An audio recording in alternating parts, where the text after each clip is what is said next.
life how it was. Yeah. At that time, men dominated the scene. Parents, if they had to say something, children were obedient. And I used to like sometimes to change things my way. I could never manage. So I used to put across all these feelings on paper, Yeah. just jot down. Diaries? No diary, just Okay. plain paper and all. I suppose I kept that all, and then suddenly when I said to myself, why not write and make it into a book form? That's when I started writing and making the chapters and all that, which came out quite successfully, I think, for me, True. when I think back on it. And I felt, well, writing an autobiography is not easy. Right. It's a very difficult job. Because you're telling your personal story Yes. also. And then my life has been an open book. Yeah. Everybody has known everything about me, and also it was not so difficult to put it on paper and publish it in a book form. But still, it calls for a certain amount of courage in that Courage, sense, definitely courage. Because you're putting it there, you never know who reads it. And Yes, and then having children and all that, would they accept it? Would they feel comfortable with it? But I got a lot of moral support.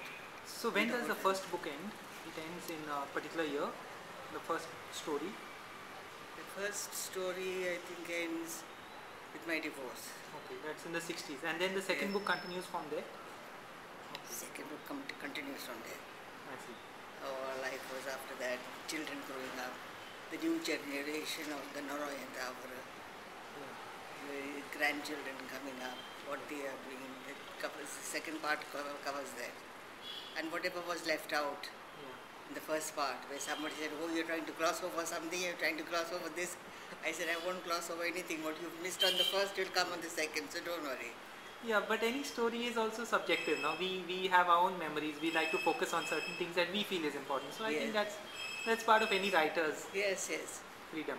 And I didn't feel bad about writing anything that I have written, because in the family everybody has read it. Of course, they tease me and I tease them also, because I feel your grandchildren must be grown up now, no? In that sense. Yeah, the youngest one is 7 years. I see. And the eldest? Louis, you know Louis? Yeah, Louis. His children are the youngest ones. And the eldest is? The eldest one is 20. Not 20, that one is Carlos's. But there's one girl who is 33. She's 33, not married, but doing very well for herself. I suppose when they become independent, they don't want to get married. Yeah. So she's in Hyderabad. I've got a daughter in Hyderabad who's got 3 daughters. Yeah, and all are doing fantastically well for themselves.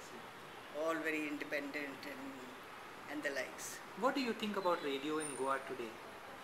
Very disappointing. Why? Because I feel that the announcers, instead of trying to put across what the listener would expect, that they do more talking and jabbering than giving some good music or something. No? You talk as little as possible and you try to put across as much as you can to please the listener. Here it looks as if they are wanting to hear their own voices, which I feel is not appropriate. Well, I don't even listen to the radio. What about private FM? Private FM? Yeah, private FM channels. You know, private radio stations that... I have not been listening to them actually. Okay. There are some like Indigo and Big FM. Yes, sometimes in the car what happens is you are forced to listen because they put on in the car and when driving. But I don't have much. I think FM of All India Radio is good enough for people who would be satisfied with just this and this much only. And when it comes to, looking back at your career, what do you feel you achieved the most? Which were the happiest years of your life, in which job or? Happiest years of my life were when in midway of my career on the radio. Because I felt that I had, reached the listeners. I felt they had accepted me and that they were happy as I was happy being with them. So this story that you've told about how you joined the radio first, could you just repeat that briefly, how you got a chance to join? Yes, that's very interesting because it sounds like a fairy tale. I was coming across from the post office into Panjim past the High Court. And there I met a cousin of mine who was sitting there. There was Bar Modern, I don't know if you remember. Yeah. Belonged to Gabriel Martínez. Somewhere next to the National Square? Yes, that next to the court. Next to the court? Lower court. Okay. There was Bar Modern there. That was the director of that commercial service was Mr. Gabriel Martínez. Portuguese? No, Goan. From Ribandar. So he was there running he was owning that bar. This cousin of mine saw me and he called me.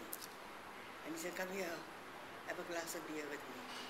So I told him, he said, no, I'm in a hurry, I have to get home, my mother will be waiting. So he said, just a little while, you sit and talk. So I sat with him. And then he called this Gabriel. And he said, come here. You know this lady? I know who she is, he said. She's an English-speaking lady. You're running a radio station there, commercial service. How is it you never thought of her? So he said, I thought of her. But then I know that she comes from a very conservative family. So she would have refused me. So I did not approach. So he says, now if I tell you, will you take her? Yes.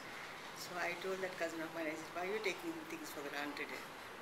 So he said, no, I'm not taking for granted. I'm just waiting to see what Gabriel does. So Gabriel spoke on the phone, called the radio station, I think. I see. Because a car came. I see. And he said, please, will you go to the radio station? I said, what for? I want to give you a voice test. So my cousin said, take this opportunity. And at that time we were having financial problems and all that. So he said, you take this opportunity. Nothing like it. So with his backing I went. And I was immediately taken on as a broadcaster. I see. Because Gabriel, when I came back, he said, congratulations. You have got a very good voice and we will employ you immediately. I see. When I went home, I told my mother, I said, I've got a job. So she was quite surprised. She said, well, how you get jobs in the market like that or what? And then my husband came in. I said, I've got a job. So he was surprised. He said, how is that? From where the job? That cousin who was talking to me is his cousin. I see. So he said, I said, see, Banget told some Gabriel Martínez. So you're going to broadcast? I said, yes. Any objections? No. Go ahead. So I joined. And I felt that was the happiest moment in my life. Because it gave me immense pleasure to work out those programs, and I felt I was keeping others also happy. So that was a great challenge. It was a very different Goa in those days, no? It was. And to know English was a rare thing. Not many people knew good English. Yes. Then. That many people had told me at that time also. But when I went to Portugal also, the same thing was, a comment was passed by the lady who was the director of the English services. I see. In Portugal. She asked my brother, how is that she's got this accent?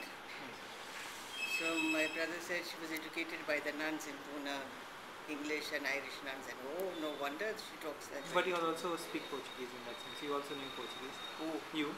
Yes. I see. Because at home, my father used to talk Portuguese, and my mother used to talk English. I see. He wanted that both languages should be spoken in the house, so that it would help us in future. Yeah. But of course, when I got married, after I got married and all, what was talked more was Portuguese. When the children went to school and all that, then we switched to English. Right. And the Portuguese was dying out. Yeah. But still there is a revival of it now because there are relatives coming and going. Yeah. But Panjim has changed a lot in recent years. In what respect? I mean, if you compare the Panjim that you know in the 60s to now, how would you see the changes?